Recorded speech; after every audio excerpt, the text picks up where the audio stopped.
What's up guys, I'm MezogV, and today I am back with yet another Hammond collection review. As you can tell by the title of this video, I will be reviewing the all-new Jurassic World Hammond collection Rebirth Dilophosaurus. So yeah, this was actually kind of an unexpected figure for them to add to the Hammond collection line.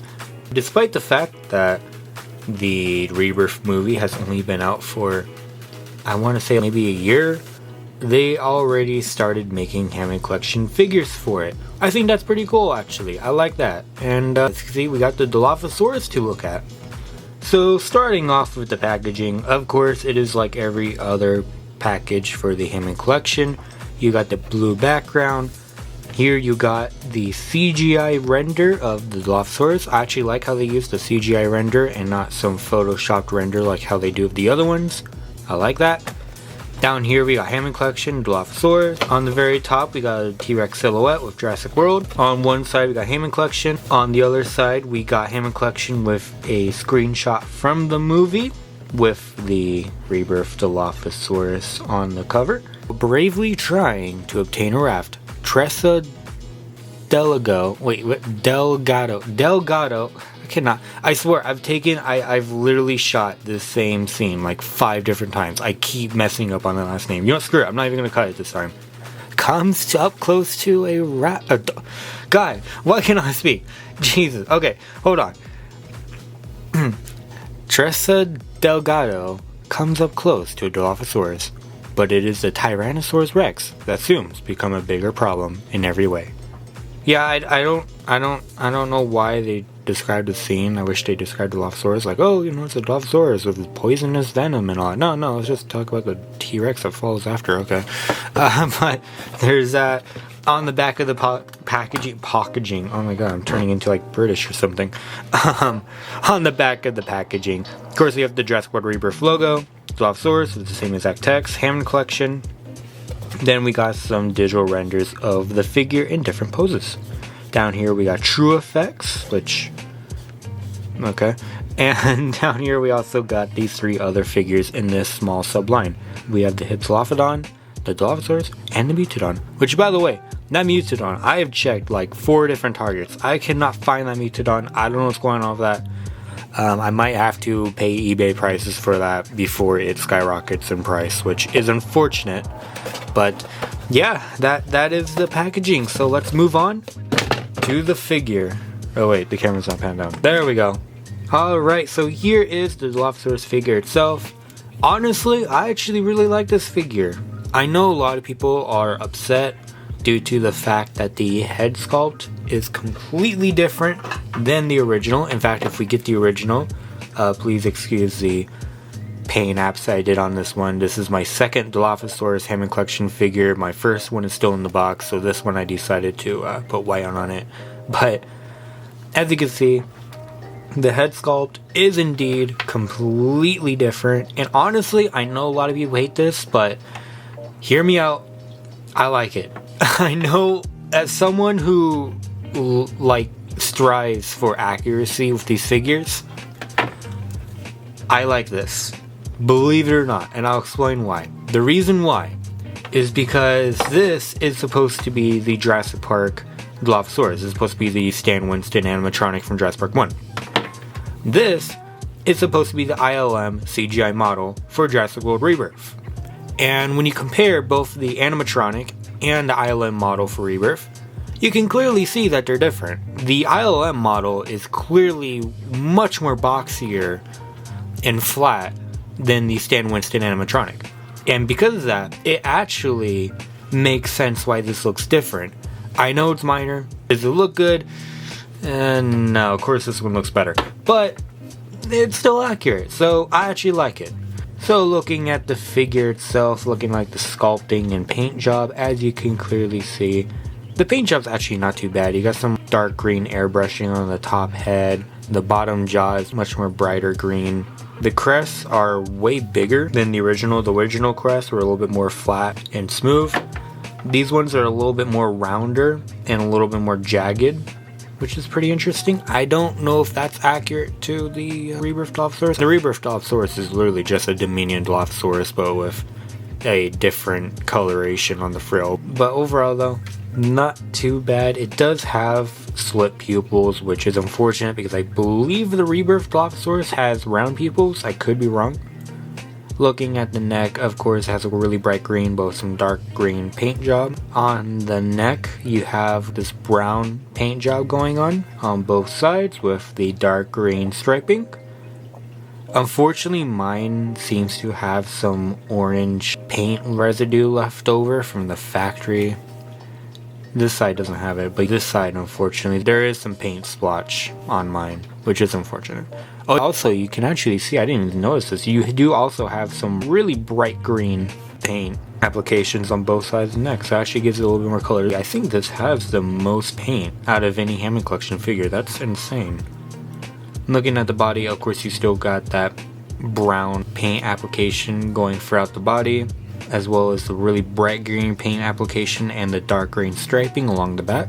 Moving on down the tail, it seems to have... So the base pigment of the tail, if it would focus, I love this camera so much. Oh, focus on the background, that's cool.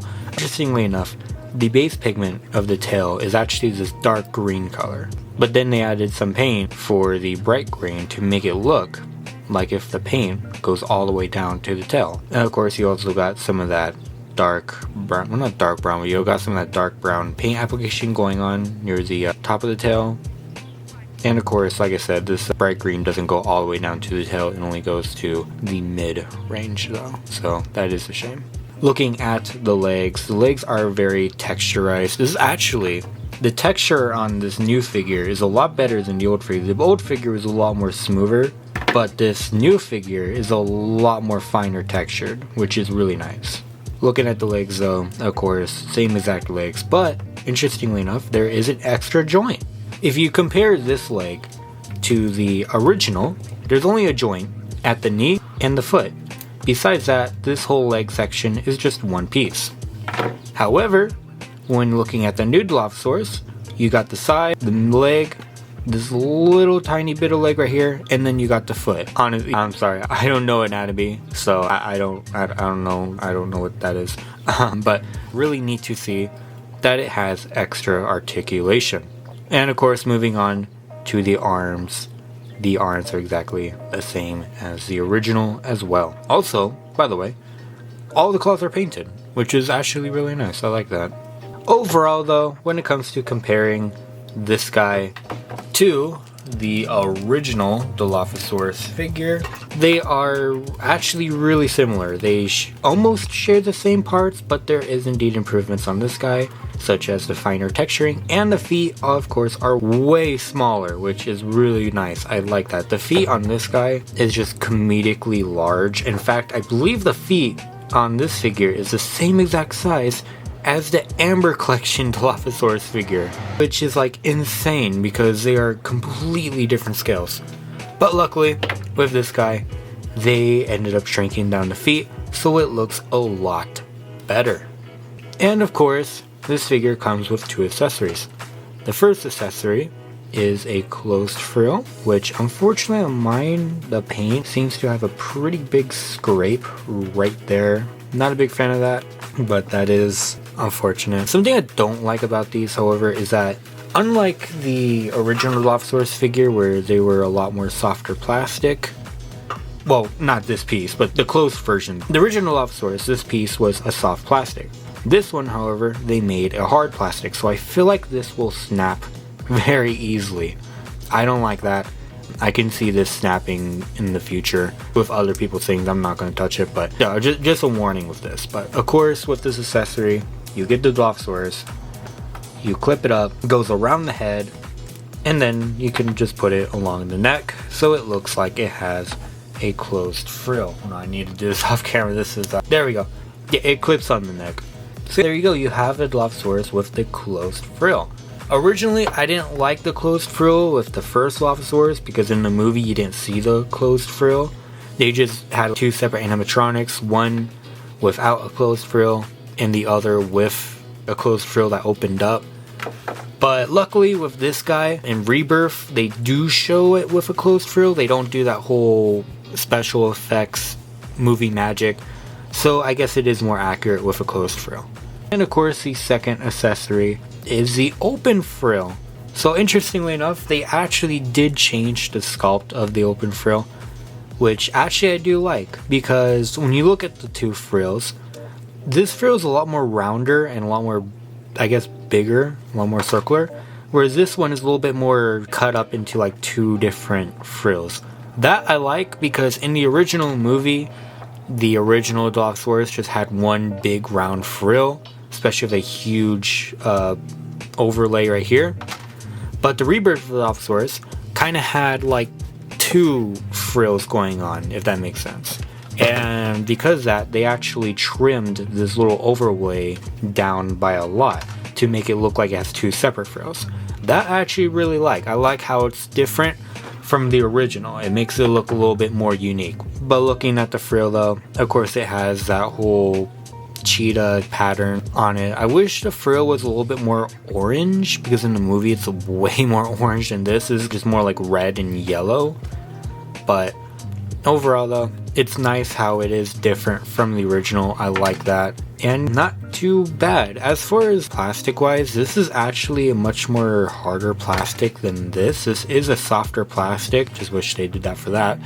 But not too bad. Pretty nice looking. And of course, when you add it to the figure, you simply put it on from the bottom and it just clips on.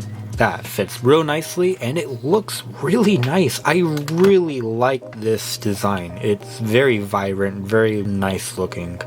Yeah, also, something I just noticed when looking at this figure, the jaw has a little cutout on the bottom, so that way it can open all the way. Whereas with the original, it did not have that cutout, so it only opened about to there.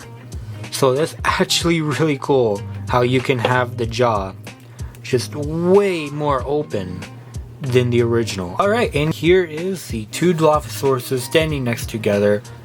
Honestly, I really like this figure. I know this line is not the best Hammond collection line that we got. It's very mediocre, and honestly there's a lot of problems with this line. But as for this figure, I think it's pretty good. I like it. So here is the Hammond collection Dilophosaurus compared to like a Hammond collection Velociraptor. As you can see, they size up pretty well together. I believe the Dilophosaurus should be way smaller than this. Unfortunately, yeah, now I'm thinking about the Dilophosaurus is way oversized. It should at least be maybe down to here, because Dilophosauruses in Jurassic Park weren't that big. But overall though, not too bad. And in fact, since it's a Rebirth dinosaur, I'm just going to go ahead and compare it to the Rebirth Velociraptor, which is smaller than the Dilophosaurus. Okay, well, I guess it's more in a crouching position, but yeah, now we got two Rebirth smaller dinosaurs. I mean, I guess three if you count the orange Velociraptor, and four if you count the Mutodon, which I'm still trying to find. But overall though, pretty nice to have. Okay, yeah, this guy's a little bit harder to stand, not gonna lie. There we go. But no, really neat to see the whole Rebirth selection of dinosaurs growing. Alright, but that was the all-new Jurassic World Hammond Collection Rebirth Dilophosaurus figure. What do you guys think of this figure? I'd love to hear your guys' opinions down in the comments below. Do you like it? Do you not like it? And what would you have changed about it? But besides that, if you guys are new to this channel, please hit that subscribe button. I'd really appreciate it. And if you like this video, please leave a like. I'd also really appreciate that. Besides that, hope you guys enjoyed this video, and I'll see you all next time. Peace.